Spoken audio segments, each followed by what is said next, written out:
page 275. He says that we got an amount of 1.3 billion from the World Bank, IPF, and Africa Development Bank, out of which we spent 512 million Ghana cedis. He says we also got another $65 million, which amounted to 377 million, out of which we spent 343 million. He says that there's also a fast-track COVID-19 facility of about 130 million from the World Bank. That amount, we spent it entirely, and it is about 754 million. He says that IMF gave us the equivalent of 585 billion, 5,855 million, out of which we spent 5,566 million. Again, he says the Africa Development Bank also gave us 409 million, out of which we spent 389 million. Mr. Speaker, the minister says the European Union also gave us 504 million. We spent the entire amount. Mr. Speaker, how can all this put together, somebody will look us in the face and say that he only got 388 million? I can't imagine this. And this is House of Records. I don't know who did that to my big brother to come and read this to us. Mr. Speaker, Mr. Speaker, the entire amount, if you put all this together, from program loans that the minister himself is reporting, is 7.5 billion Ghana cedis. That money has disappeared from our deficit. And we are now dealing with 388 million, which creates a koshoko of 31 million foreign financing of our public debt. Mr. Speaker, that cannot be the case.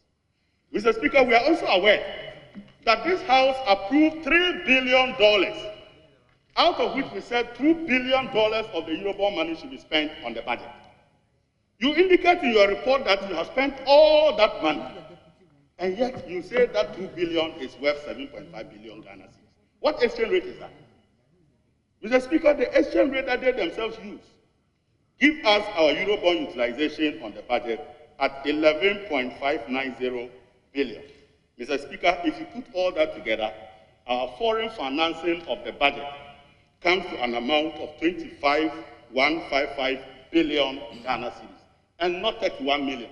Mr. Speaker, if you add that to our domestic financing of the budget of 45 billion, Mr. Speaker, we did a deficit of 70.798 billion Ghana cedis. This excludes the matters that my honorable colleague raised regarding off-balance sheet items. These are real cash that you collected and spent, for which you have actually reported in certain aspects of your budget. But where it mattered most, it disappeared. And Mr. Speaker, the budget deficit effectively comes to 18.6 billion on a cash basis. Without adding below or above the line or middle line, it comes to 18.6 billion. How can you look us in the face and do this to us? These are monies we have spent.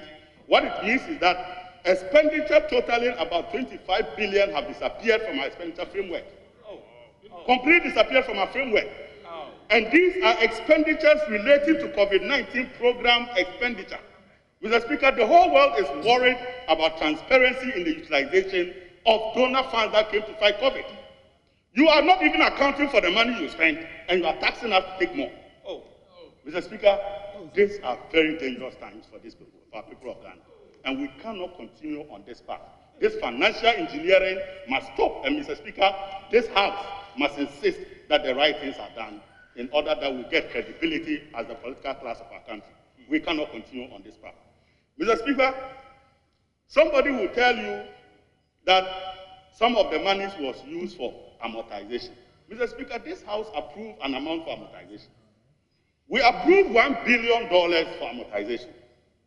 And Mr. Speaker, the minister himself explains in paragraph 165, page 38, that out of the Eurobond money, about 523 billion was used to buy back the 2023 issuance.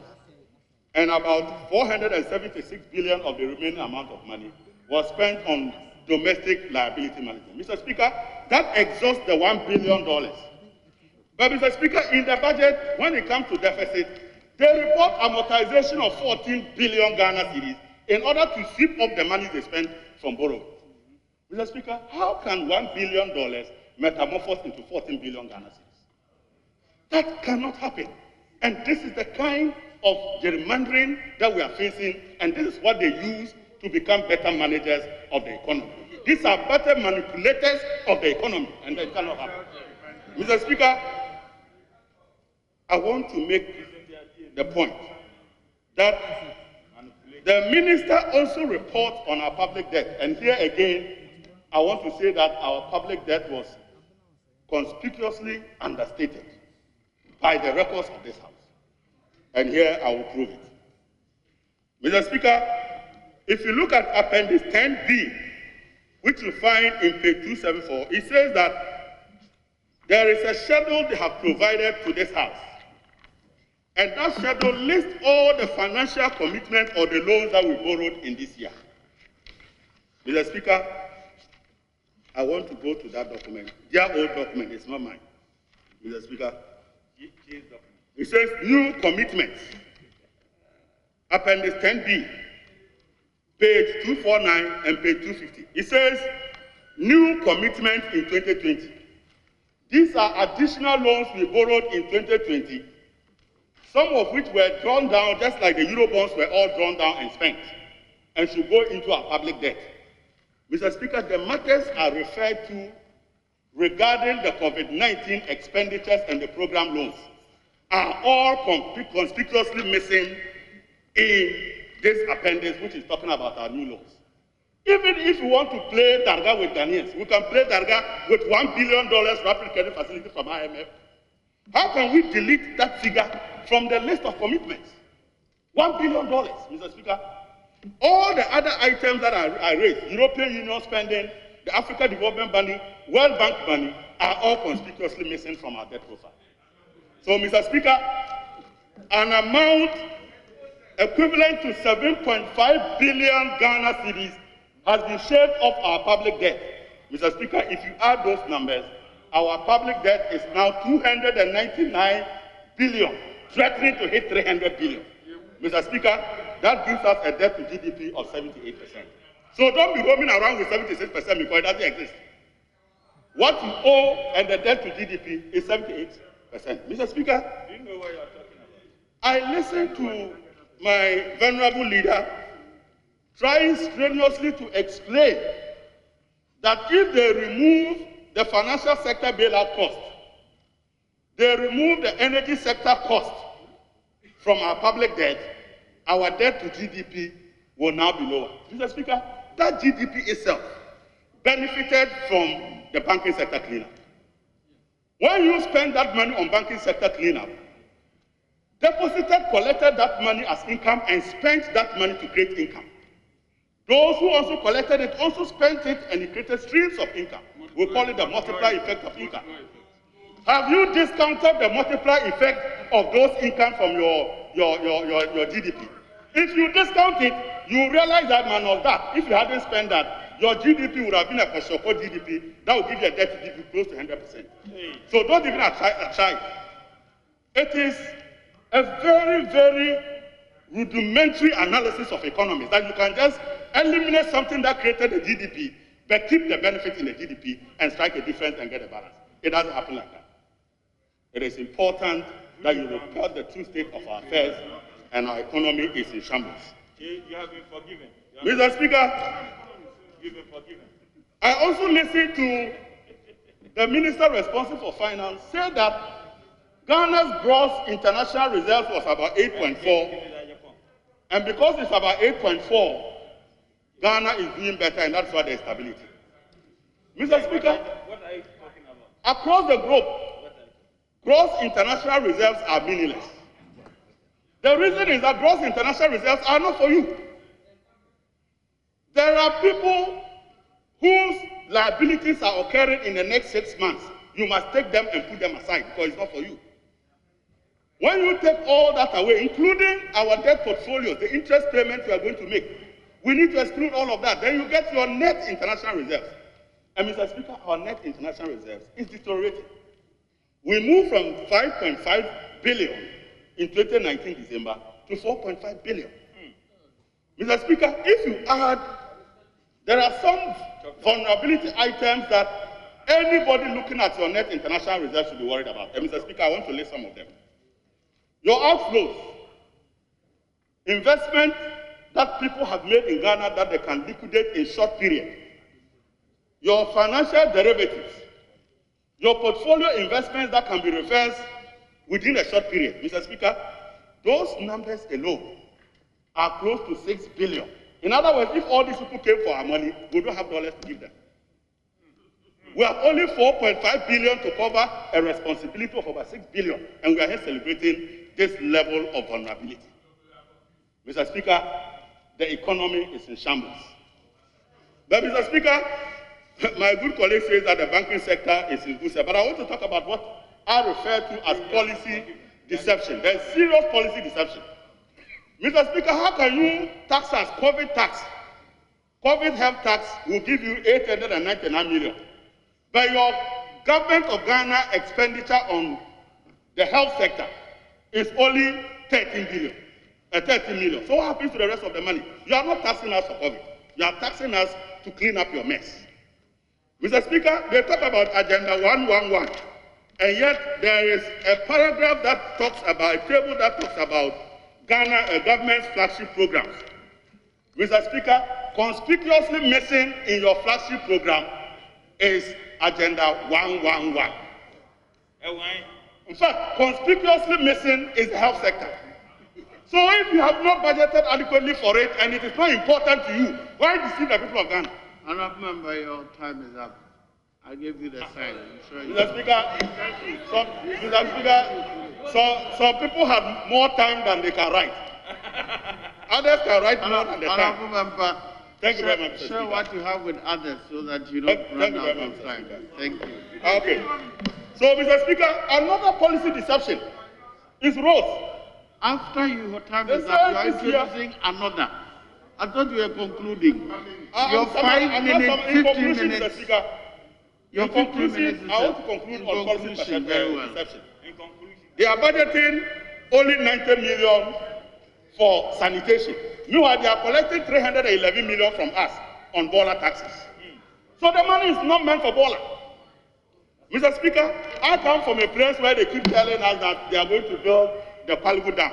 You have only budgeted for 42 billion for the Kwalibu Dam. What type of dam can you build with 42 billion? Out of a project that is worth over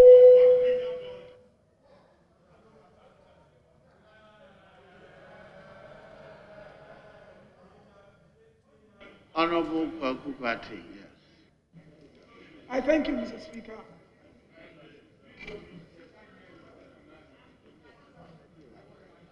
Mr. Speaker, it is important that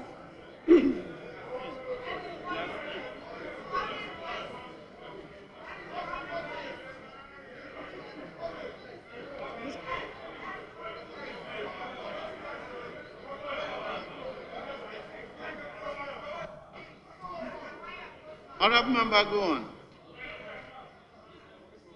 Thank you, Mr. Speaker. Mr. Speaker, before I make my contribution,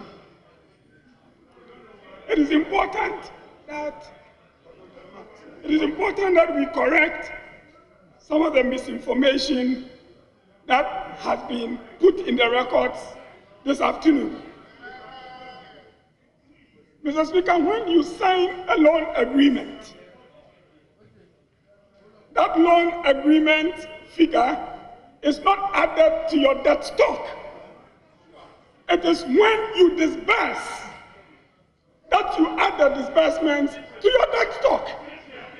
So for Honourable Adongo to add all the loans that we have contracted over a period and to name that as a total debt is completely wrong. He should stop doing that. If you would get information on disbursed portions of our credits, you would see that the figures as we have presented them in the budget Honourable are accurate. Hold on, go off your mic. Yes. Mr. Speaker, Where's his nose? this is the minister's own document, and he's talking about disbursement. I'm talking about disbursement, not commitment. And it is here, your own document. So Honourable Member, you talk about different things. Please proceed. Mr. Speaker, Mr. Speaker, I can even put on the face mask.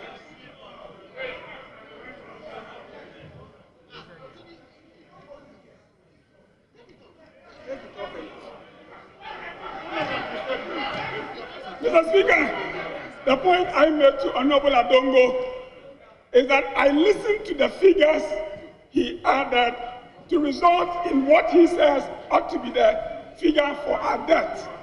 I am telling him that those figures represent the loan amounts. If you will add the disbursement as presented in the budget, there's no way you arrive at what you arrive at. Please stop that. There are students monitoring the debate in Parliament. It's important that we teach them the right things. Again, Mr. Speaker, you have had deficit, and that we, as a government, been hiding some of the expenditures so that we are not presenting the true deficits. Mr. Speaker, the important thing is that you present the information for stakeholders in your economy. So if you present a deficit and you say it excludes, for instance, financial sector cleanup commitments, so long as you provide that information, you cannot say that anybody is attempting to mislead anybody. Again, that is something that has been repeated here again and again. Mr. Speaker, we should put a stop to that. Honorable Adongo referred to our gross international reserves and said that is not for us. Maybe. But if you want to understand the need and the significance of our gross reserves, you would need to look at the behavior of your city. The behavior of your city against your trading partners. I can tell you that from 2000 to date, the best performance of the city has been in the last 4 years. In particular, in 2020, the city performed so well against the major currencies. So what is the debate about gross international reserves? We must look at the interface between economic management,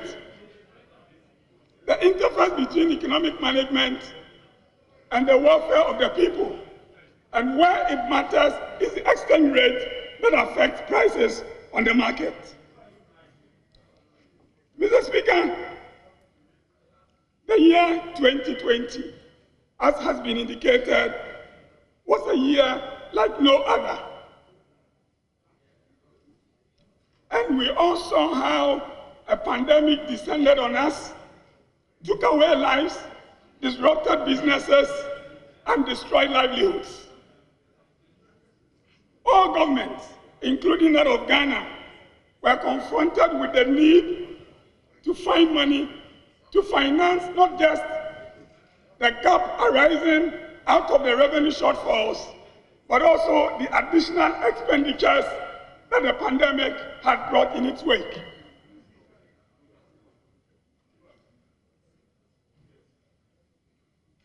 Mr. Speaker, in the case of Ghana, we want to know, how did we perform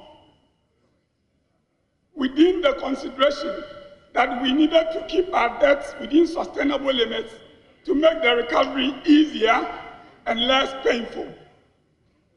Mr. Speaker, the debt figures that were produced by Honorable Atufosen were debt figures that did not reflect the size of the economy, but also did not reflect the growth. The growth in public debt is important. In a year that we needed to find these loans and all the facilities that you mentioned, there were loans. and yet you are able to keep the growth of your public debt lower than in previous years, it means you have done something right. And the burden is on us as a country, Mr. Speaker, to look at the strategies that made this possible and to improve them for even better outcomes. The attempt to let it look like in the wake of the pandemic, somehow government has borrowed beyond what we should have is just not right. But Mr. Speaker, it was not just in terms of the debt.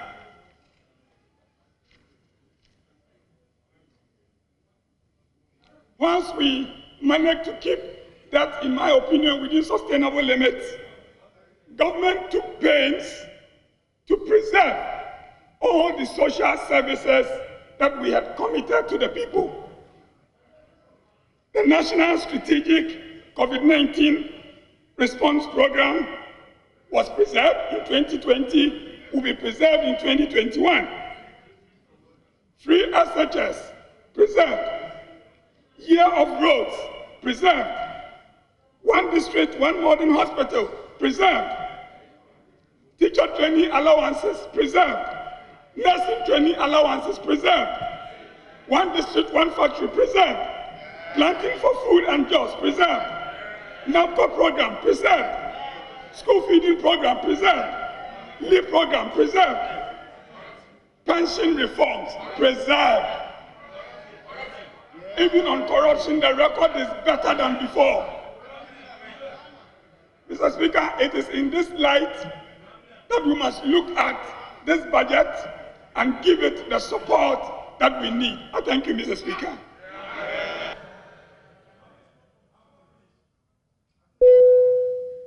Honorable John Jenapo. Thank you very much, Right Honorable Speaker. Right Honorable Speaker, let me thank you for the opportunity. Sure. Mr. Speaker, I heard my senior colleague say I shouldn't be diabolic. So I'll start on a good note, Mr. Speaker. Mr. Speaker, I want to associate myself with the statement by the Speaker of Parliament in respect of the way Parliament is being treated by the Executive. Mr. Speaker, this is akin to two people. And like Honorable Bagby said, he and President Akufo-Addo work together. Now there is some contemporary stew with some ampesi and a bit of palm oil on it. And what President Akufo-Addo is doing, under the guise of taking a bit of the stew, has created a canal towards his side, so that all the palm oil will gravitate towards his side. Mr. Speaker, it's on that note that we want to serve notice that won't be part of this today, won't be part of this tomorrow. Mr. Speaker, on a more substantive issue, Mr. Speaker, economic management is not just about growing GDP. And so I think that even as a parliament, we must begin to look at other ways of measuring progress in terms of the welfare of the people. You can grow your economy, your GDP can grow, and yet it will be a jobless GDP growth. Mr. Speaker, if you borrow or take money, and all you do is to spend on recurrent expenditure to the detriment of capital expenditure, you might initially see some growth because of the expenditure approach, but eventually, your GDP cannot generate the needed revenue for you like we are witnessing today. There's been an attempt to blame the current hardship, the current quagmire, and the current difficulty that we find ourselves on COVID.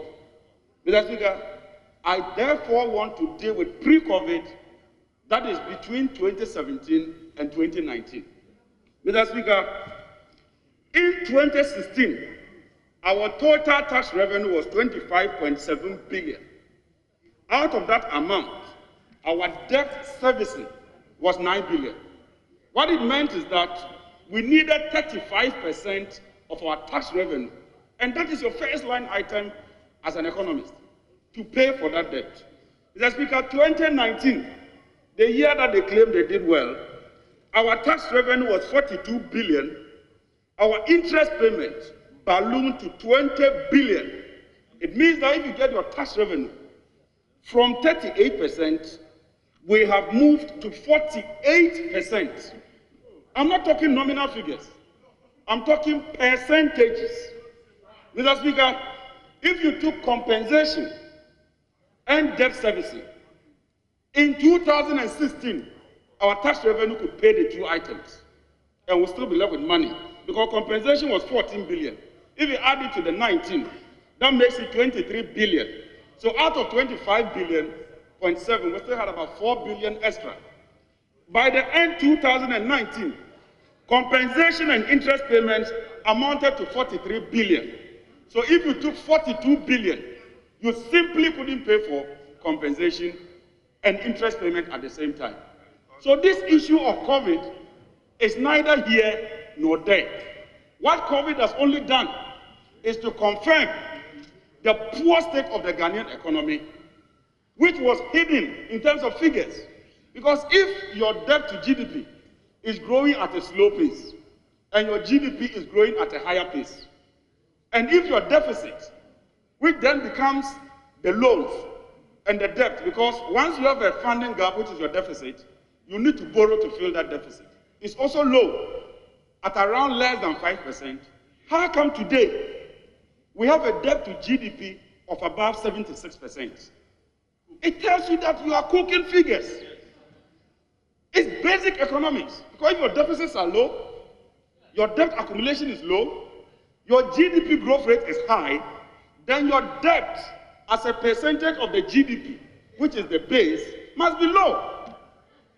What we are seeing defies logic, it defies economics, and it cannot stand the test of time, Mr. Speaker. Mr. Speaker, but even within this, let's look at the two administrations. Mr. Speaker, from 2016, our total revenue was 109 billion. By 2020, the total billion was around 200 billion for President Akufo-Addo. Excellent revenues alone, President Mahama got 3 billion. President Akufo-Addo got about 12 billion. Mr. Speaker, petroleum revenues, since we started accumulating petroleum revenues, from President Mills, President Mahama, President Akufo-Addo. President Akufo-Addo alone accounts for about 67% of the total petroleum revenues that this country has gotten. Mr. Speaker, as if that is not enough, if you take Eurobond, which is a sovereign bond, President Mahama, President Mills, President Kufuor, they borrowed 4.5 billion. If you look at what President Akufo-Addo alone is borrowing in terms of Eurobond, dollars, $13 billion. 3 presidents borrowed 4.5 billion. One alone, just one person, he is borrowing 13 billion cedis or dollars. Mr. Speaker, in the budget, even in the budget, in 2016, there was zero financing from the Bank of Ghana. Zero financing. And yet in this parliament, when the minister came here, we approved 10 billion cedis to be advanced from the Bank of Ghana. If you check the budget appendix, the Bank of Ghana has released 22 billion cedis to President Akufo-Addo. More than 100% of what this House approved. But let me serve notice to the governor of the Bank of Ghana, whether he likes it or not. We shall haul him here and ensure that he is held liable for this infraction, Mr. Speaker. Mr. Speaker, Ghana is not an island, and I'm dealing with the COVID. Other countries equally faced COVID. Côte d'Ivoire is our neighbor, and those who compare ourselves to Nigeria, you are making a huge mistake. You must compare two economies with the same structure, and Côte d'Ivoire and Ghana have the same structure. In 2020, Côte d'Ivoire ran a deficit of 5.7%. Ghana, you are running a deficit of 13.8%. And you want us to clap for you? You want us to clap for you for your own failures, for your own incompetence, for your own lackluster performance? Mr. Speaker, this performance is an abysmal performance that no one can be proud of, Mr. Speaker. Mr. Speaker, it's also important to look at where the monies went to. Because when you get revenues, you spend those monies. And in every family, when you have difficult moments, what you do is to prioritize your expenditure. Mr. Speaker, 2013 to 2015, first 3 years of President Mahama, he spent 17 billion on capital expenditure. And in every economic lesson that you learn, as part of every growth model, gross capital formation is a major issue that you ought to tackle. If you don't build your capacity in terms of the infrastructure base, you are going to have a major challenge going forward. President Akufo-Addo, in his first 3 years, spent 30% less on capital expenditure.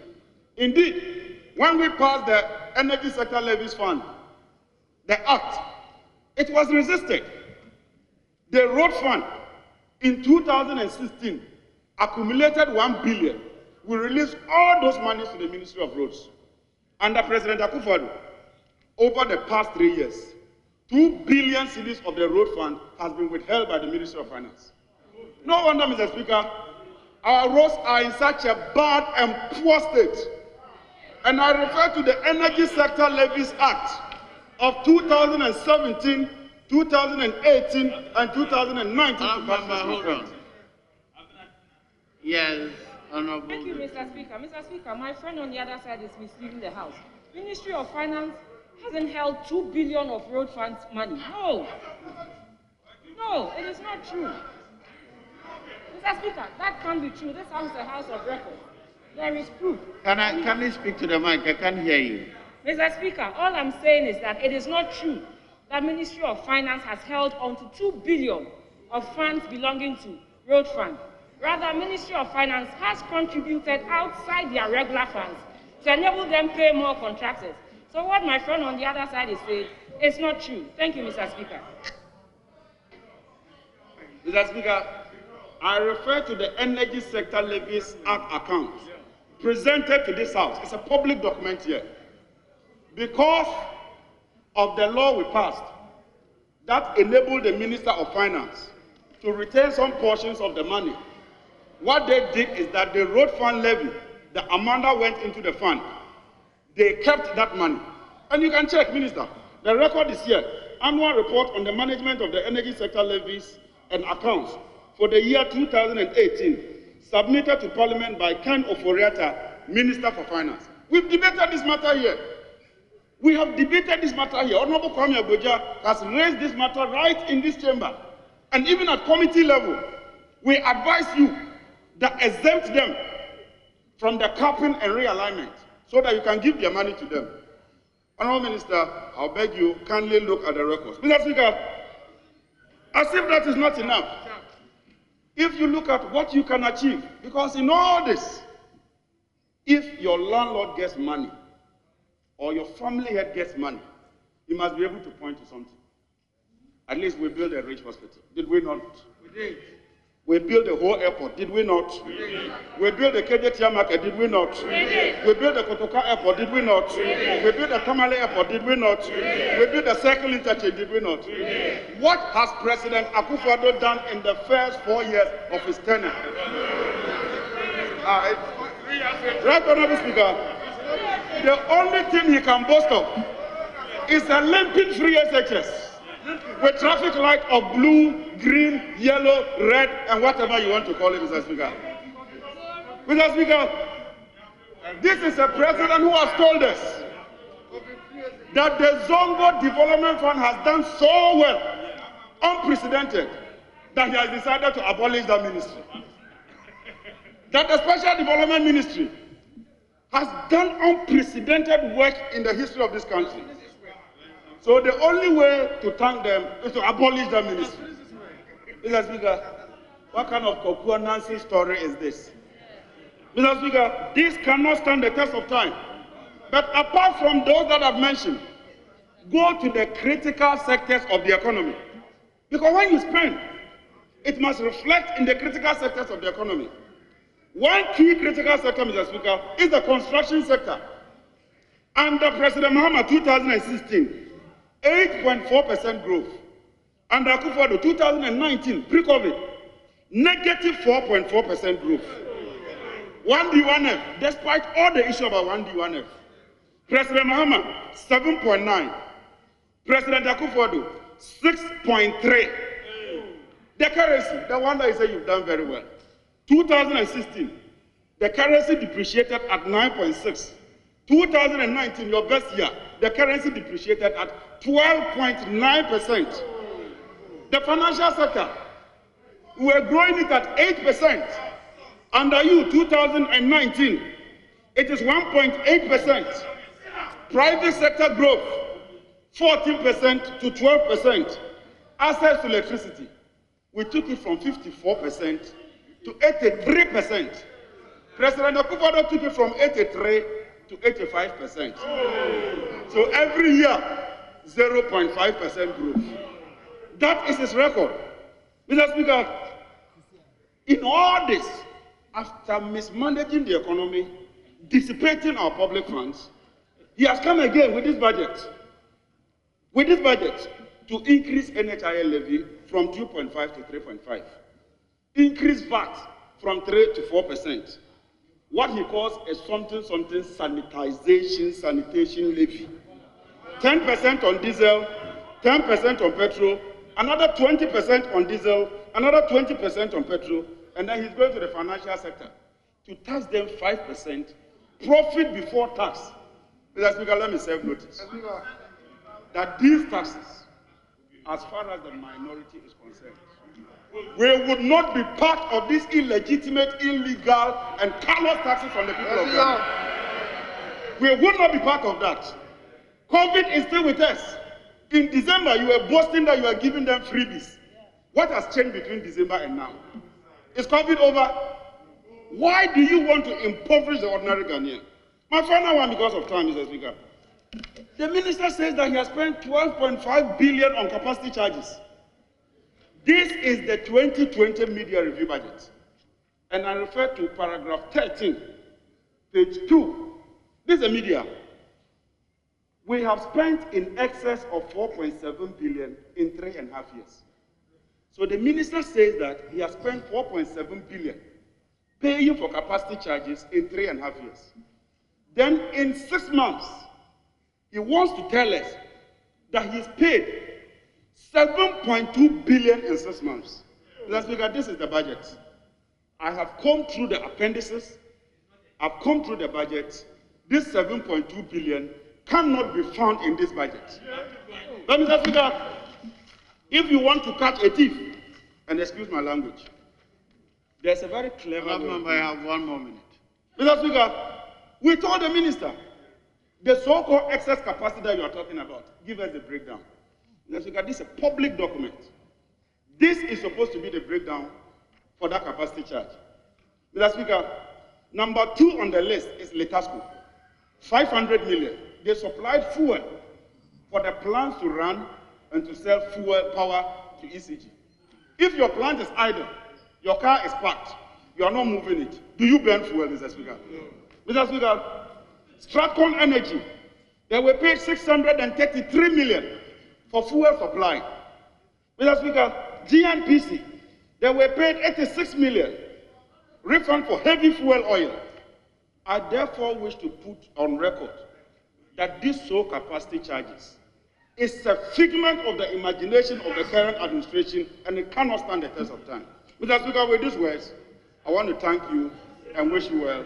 God bless you. Thank you very much.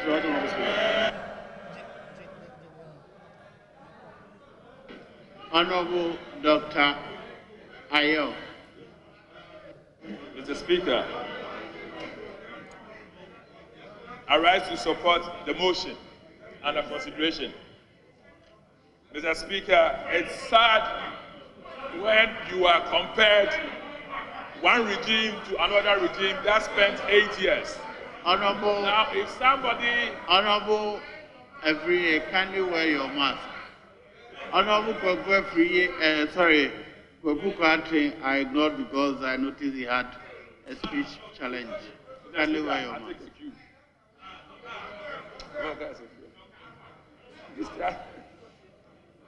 Mr. Speaker, it is worrying when the 8 years achievement of a regime is compared to the 4 years of work of the MPP. Now you're talking about Rich Hospital and some of those capital investments. I don't even want to go there. But at the end of the next 4 years, God will give us life, and we'll do the comparison.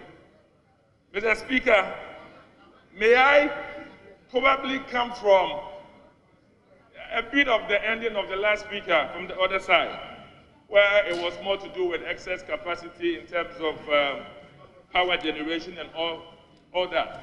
Mr. Speaker, it is real that there is take or pay in this country.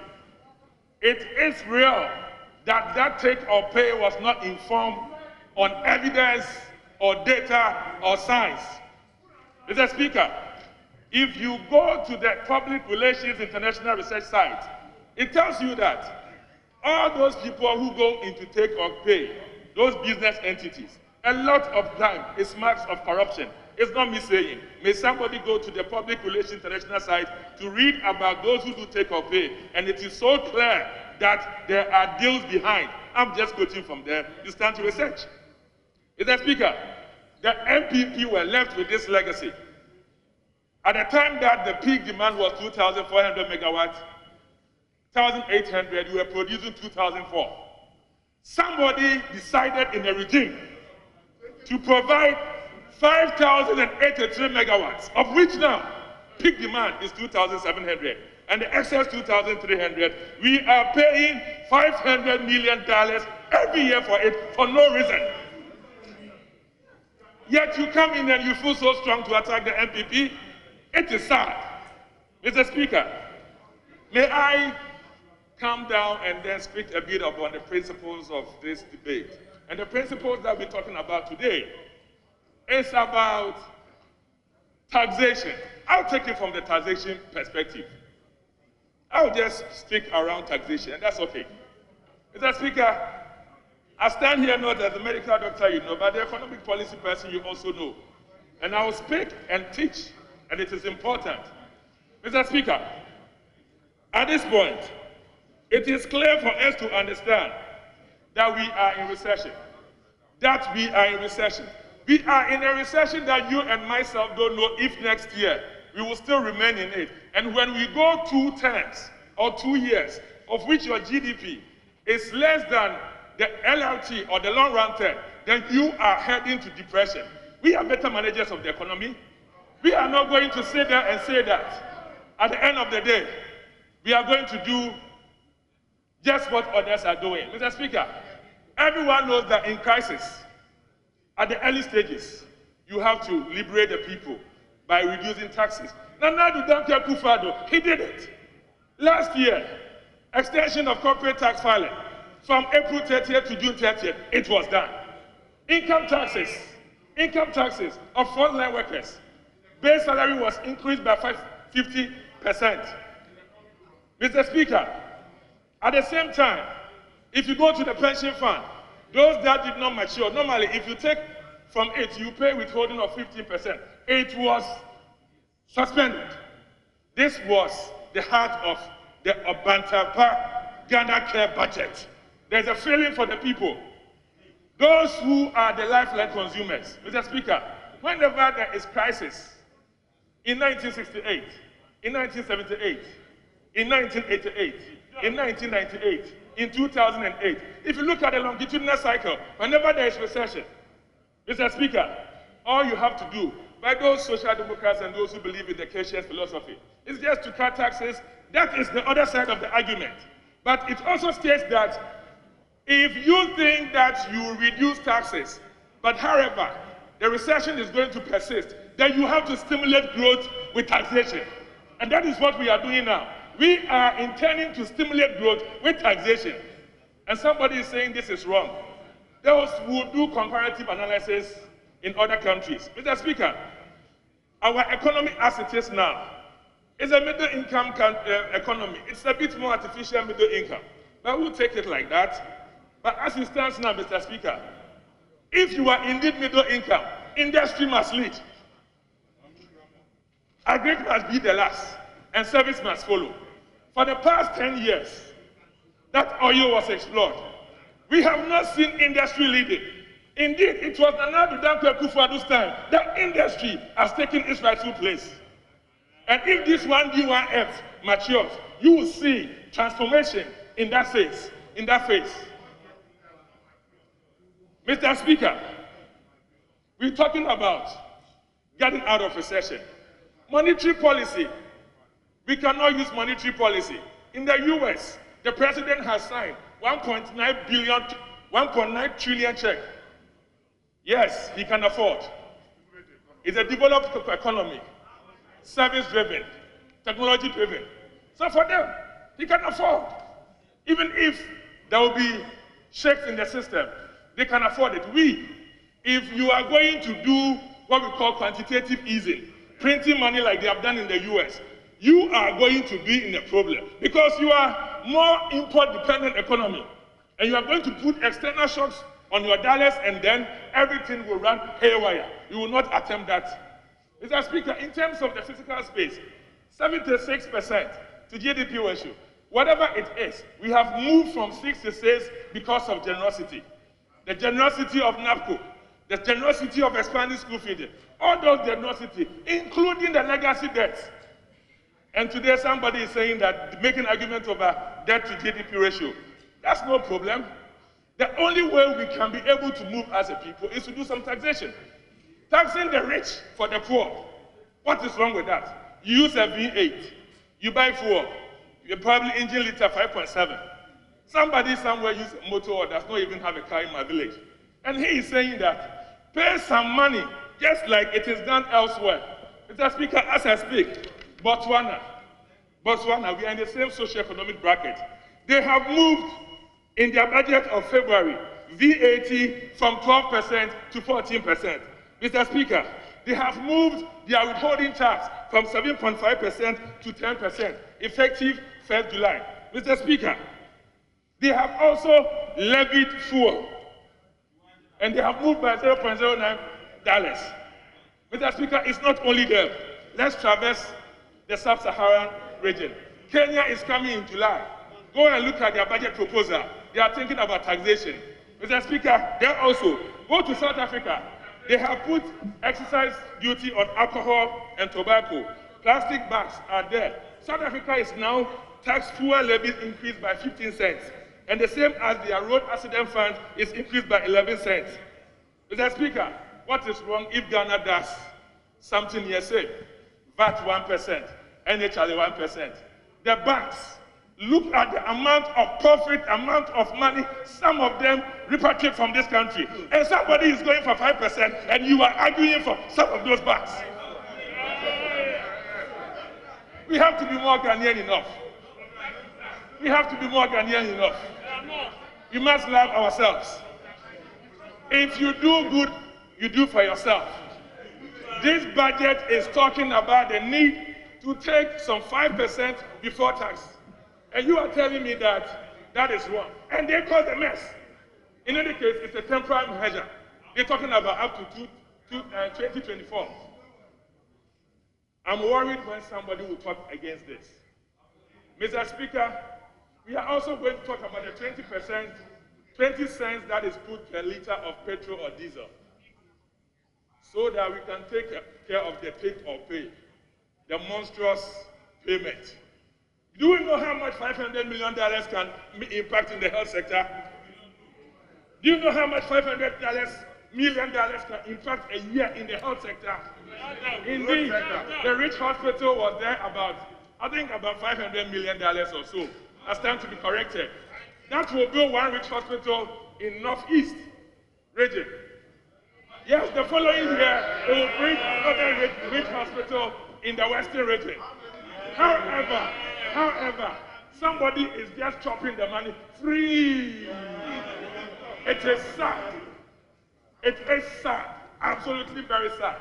Mr. Speaker, may I quote Haruna Idrisu, the now minority leader in the energy crisis. I'll quote him from the City FM page, of which, as I speak, my friends can also go to the City FM page, and that is what it is. So I think that I support the Honorable Minister Haruna Idrisu. At that time, he was the Minister of Labor. Mr. Speaker, this is what happened. In the midst of the energy crisis, there came ESLA. And at the end of the day, civil society was speaking. What the minister said after he met the TUC was that the only way we have to go out of this is through taxation. And for that matter, they did the taxation as it is. Mr. Speaker, this is what happened. It translated into 27% increase of fuel prices at the pump. All the measures we are doing now is going to increase by 5%. Yes, Mr. Speaker, literally meaning that they don't understand it, they've not heard some before. Mr. Speaker, may I quote Haruna Iddrisu? And it will be like this. On the 6th of January 2016, city sites, as I speak, you can check. Employment and Labor Relations Minister, Haruna Iddrisu, now the minority leader. Haruna Iddrisu says, any attempt to reverse the increased utility tariffs and new taxes will negatively affect government's ability to fix the energy crisis. And you think COVID is a friendly crisis. First, COVID, for you know, is humanitarian crisis on force majeure. This one, energy crisis, was because of wrongful financial engineering that actually came on us. Even that, you wanted to tax. Mr. Speaker, go ahead. According to him, there is an outstanding debt of some 4.5 billion cedis, which needs to be settled. Hence, government decision to introduce the new energy sector levy. The levy has caused an increase in petroleum prices by up to 27%, compounding the effects of recent increases in utility tariffs. In an interview with City News, after a meeting with the organized labor over the tariffs, which ended in a deadlock, Haruna Iddrisu explained that these are bitter pills, and I repeat, Haruna Iddrisu explained that these are bitter pills that ought to be swallowed to improve the energy situation. Mr. Speaker, at that point, that bitter pill actually increased pump price by 27%. And at this point, all these measures are going to increase pump price by 5%, and somebody says he doesn't understand. But you were made for Ghanaians to understand that 27% was in order. Mr. Speaker, we have to be very sincere to ourselves. Like the President said, we should come together to see Ghana through this challenge. Nobody knows what is going to happen. Some say the vaccine, actually, when you have the vaccine, you may still have the disease, except the severity may not be much. Some say it comes in a cycle of winter cycle, so there could be a third wave next winter. We don't know where we're going. So what you have to do is that we have to share the pain. We need to share the pain of government. And the only way we can share is to just tax those who can afford. The banks can afford. How much do the directors pay? And they earn more than myself earn in parliament. So there's nothing wrong if some of their tax profits are taxed. What is wrong with that, Mr. Speaker? In any case, if my friends are saying we need to come and account to them after 4 years, what a 1% increase, what the NHI 1% increase, what it has done to help in COVID, I think that I'll stand to support them on any day, because the Ghanaian would also want to see that, even though they embrace themselves in the long term, this is what we got out of it. 1 more minute. Mr. Speaker, in conclusion, we need roads. We need roads. So the toll increase is appropriate. We need roads. And if it is going to be by a measure that will attract private investors to build and to maintain our roads, this is the time. We need to be frank with ourselves. I need a lot of roads in the Fijasia Sokori. I'm not even getting them. So if this indeed will generate an amount of money that we will all see and know how it was applied, we need to support this. And there is one person on the other side, Roxanne, one of the MPs, Chamako, he always says that, he always says that if you have to increase road toll to be able to to service our roads, maintain and to build, for him, he will never do politics with it. On this note, I'm asking we don't do politics for today, and let's move together under this recession. Come out as one. Politics is there for 2020. Honorable Eric Opoku.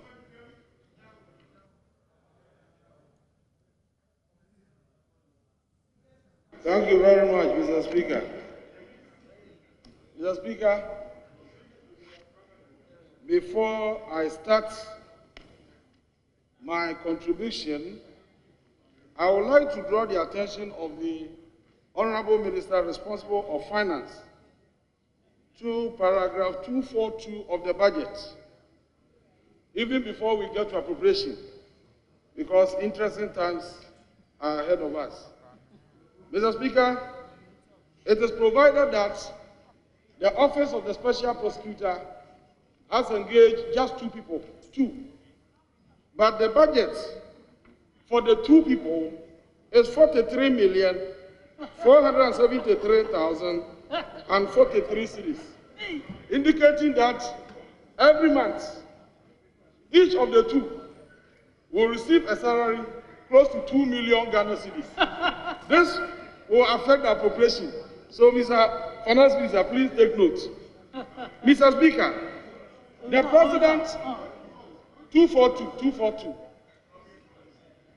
budget, 2021 budget 242, paragraph 242, page 242, page.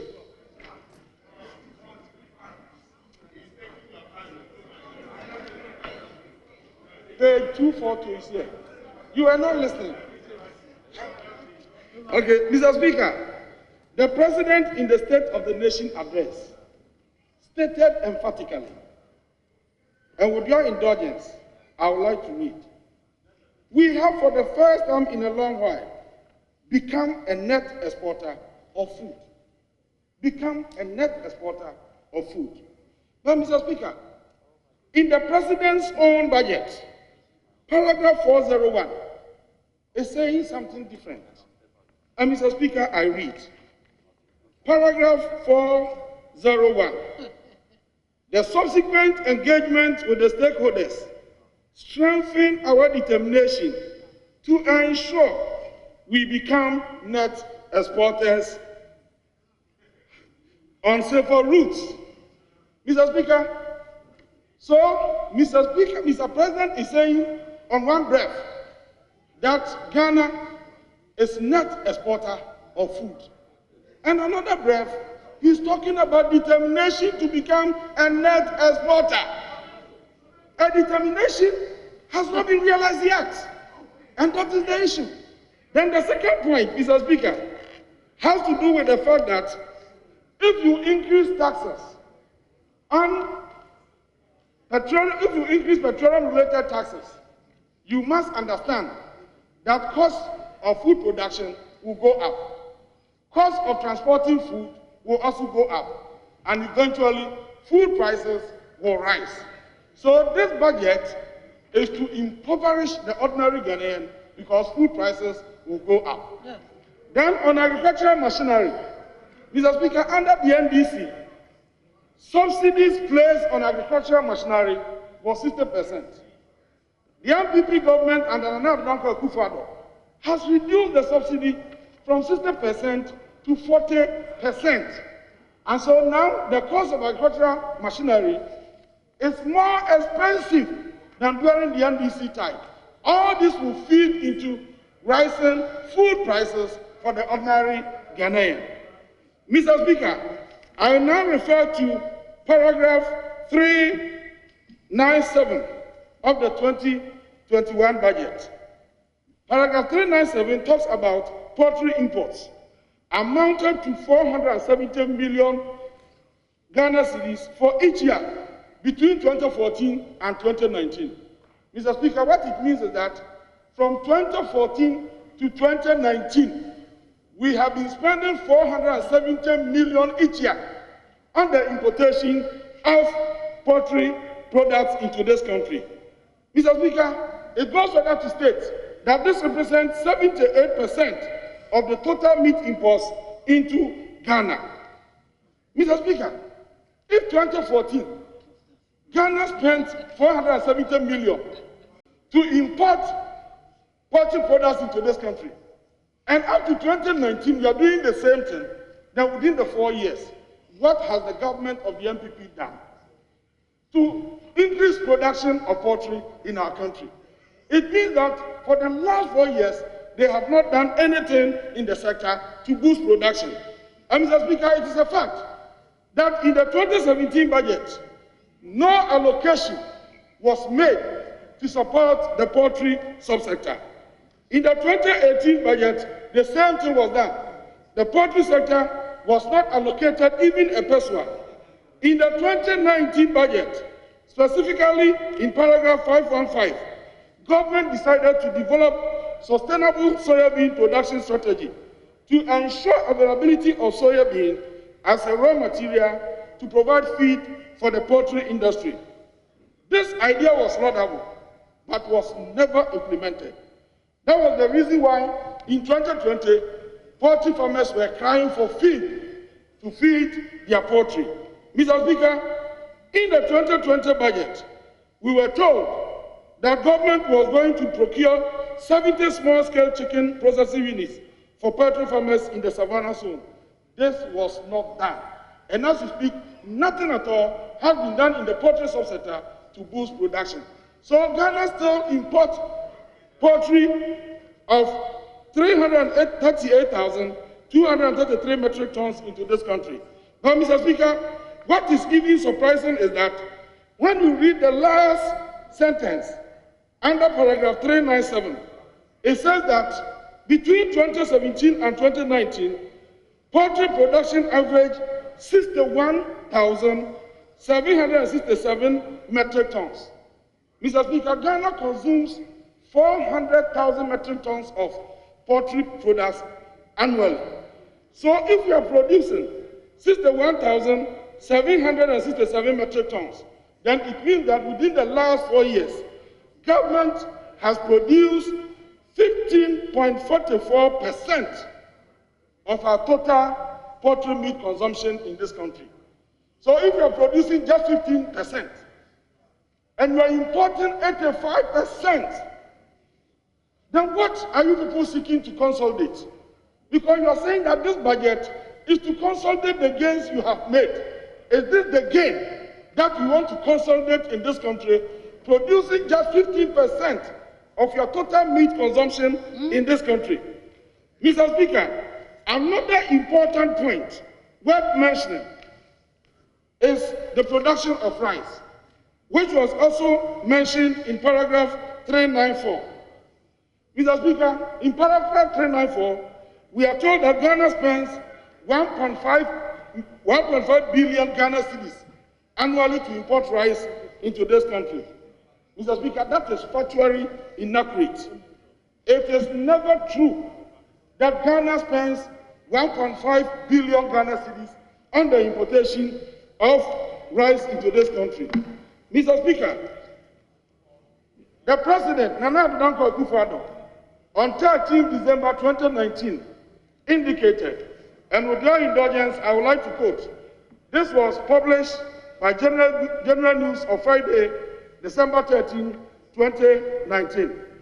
There had been a wave of a campaign across the country to promote patronage of local rice, to boost the local industry, and curtail the over $1 billion worth of rice imported into Ghana annually. This is Mr. President speaking. President of the Republic of Ghana indicates in 2019 that Ghana spends over $1 billion on the importation of rice into Ghana. And then the Minister of Agriculture also says this, very, very important. Mr. Speaker, with your indulgence, I quote.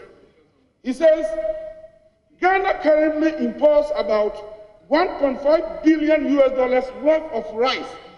Dr. Akotwa-Friye, that is what he's saying. And now in the budget, we are talking about 1.5 billion Ghana cedis. It is 1.5 billion and not 1.5 Ghana cedis, 1.5 billion Ghana cedis. Mr. Speaker, these are some of the things that we've been complaining about. The height of dishonesty in our reportings is seriously affecting the business of this house because we are prevented from getting the true information based upon which we can assess the performance of this government. Mr. Speaker, what is most interesting is this. In the same paragraph 394, it is stated that government spends the 1.5 billion Ghana cedis to import 960,993 metric tons of rice into Ghana every year. Almost 1 million tons. That is what is stated in the budget. That is what is here, Mr. Speaker. But the fact is that Ghana consumes around 1.3 million metric tons of rice in Ghana. So if you are importing 960... Hold on. Switch off your mic so you don't lose time. Yes. Yes. Thank you, Mr. Speaker. On point of correction here, my good friend, Honorable Poku, mentioned that he's quoting something in paragraph 394 to the extent that 1.5 million, that's the budget is saying that 1.5 billion a year to import 960,000 metric tons of rice between 2017 and 2019. I think it's a 3-year span. It's a 3-year span. So it cannot be that the whole of, it's not every year that the 1.5 billion was used to import these things. So your point is that it's for the 3 years. He is compounding what should be categorized together. Is that right? Yes, that's very well, Honorable Member. Take note. Mr. Speaker, with your indulgence, I would like to read. Mr. Speaker, the sobering fact is that despite significant strides, we still spend on average 1.5 billion a year to import 960,993 metric tons between 2017 and 2019. It doesn't mean you don't understand. It means that every year, government spends 1.5 billion Ghana cedis to import 960,993 metric tons. And I'm saying that, look, I'm saying that the total consumption is estimated around 1.3 million metric tons. So if you are importing 960,993, then it means that your production, local production of rice, is just 20%. You are importing almost 80% of your rice, the rice that you consume from outside Ghana. And that is why you have serious challenges in respect of exchange rates. And so when you talk about planting for food, having increased production, you have implemented this program for almost 4 years. And we are reporting to this house, that over the period, you have been producing just 20% of the rice that you consume in this country. This is your own reporting. Mr. Speaker, when you go to paragraph 604, paragraph 604 of the 2021 budget, paragraph 604 of the 2021 budget. Honorable, kindly hold on. Yes, leader. Your mic, please. Mr. Speaker, Honorable Eric Opoko is in breach of the rules of debate of this House. Mr. Speaker, the use of the word dishonest reportage. Mr. Speaker, my honorable colleague is okay to disagree, but to say, Mr. Speaker, that figures official report that there is a dishonest. Mr. Speaker, let us be fair to government and state agencies. You have been a minister before. You have been in government before. Express your disagreement. Honorable Minister, point to me in the tenure. Mr. Speaker, he said that in the budget, a figure was quoted in dollars, importation of rice. And he says that he has found it somewhere in cities. Where he found it, he has not tabled that document here. That source of his data, which is in cities, is not part of our record. but we have the budget here. And I'm saying that you can express your disagreement. You are in opposition. It is your right. I thought you were complaining about the use of the word dishonest. Yes, Mr. Speaker, he said that it has been scattered somewhere in cities and in the budget is in dollars, so it is dishonest. Mr. Speaker, that is where I think... All right. So which specific standing order Mr. are you Speaker, referring to? Order 30, Mr. Speaker, you know I would always come fortified. Mr. Speaker, Order 30B. Order 30B. Mr. Speaker, presenting to Parliament frivolous, false, scandalous. Mr. Speaker, to the extent that he contends that government is being dishonest, he's scandalizing government. It's scandalous. He cannot, Mr. Speaker. Honourable Member, I disagree with you. Yes, content of speeches and Order 93 will catch him, the use of dishonest. But not Order 30, I disagree with Order 30. Combine. Honourable Member, please withdraw the reference to the reporter. Mr. Speaker, while preparing for this debate, I decided to go through the handout. And unfortunately, I don't have that copy here. I chanced upon one of the handouts of this house, in which your good self had used the word dishonesty and political chickenry in this house. Referring to Honourable Eric Opoku, my direction is to withdraw. Mr. Speaker, I withdraw. But Mr. Speaker, he said that Honourable Afenyo Makin is engaged in political chickenry. It's like carrying coal to Newcastle. Mr. Speaker, the fact is that I have referred to a document in which the President of the Republic of Ghana, speaking to this nation, has alluded to the fact that we spend over $1 billion on the importation of rice into this country. And another document in which the Minister in charge of Agriculture indicating that we spend $1.5 billion every year to import rice into this country. Just 2019, December 2019. And now they report in our budget as 1.5 billion Ghana cedis. And you are saying that I'm not being fair. Mr. Speaker, I withdraw this honesty and replace it with insincerity. Mr. Speaker, now to explain the point. I would direct you to use inconsistent records. Mr. Speaker, I take a cue. Mr. Speaker, now paragraph 605. 605. We are told that as a result of the interventions that government has made, the per hectare yield of rice increased by 59%. But when they aggregate the whole thing into the national output, they are saying that rice production increased from 30% in 2016 to 50%. Mr. Speaker, if the per capita yield increases, it must reflect in the aggregation. So if the per capita yield increases by 59%, you should expect the total output to also increase by the same 59%. But the per capita yield has increased by 59%, but the national output has increased by 20%. What does that mean? How do you reconcile the two? It doesn't make sense.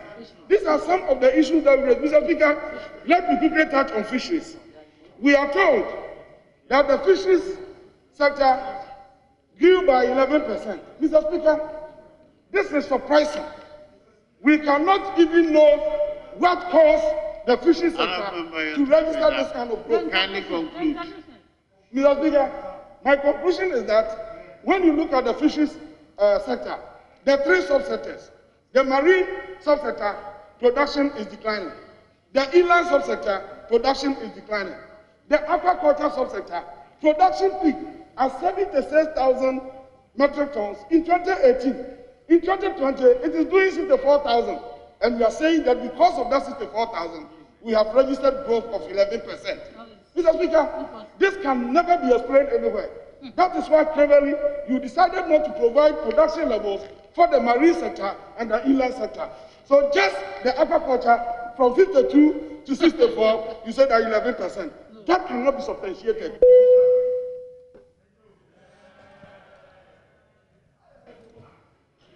Honorable Collins Adumaku-Mensah. Thank you, Mr. Speaker, for the opportunity to contribute to the debate. My senior brother, Jinapo, sought to do a comparison amongst presidents within the Fourth Republic. John, what he failed to say, that amongst all these presidents within the Fourth Republic, only one of them implemented the planting for food and jobs. Only one of them implemented NAPCO. Only one of them implemented the free SHS policy. And only one of them implemented the 1D1F policy. Mr. Speaker, the International Labour Organization report on employment in the midst of this COVID period estimates that close to about 140 million people lost their jobs. Most of these people, Mr. Speaker, are very youthful. But Mr. Speaker, I believe Ghana is in a better place to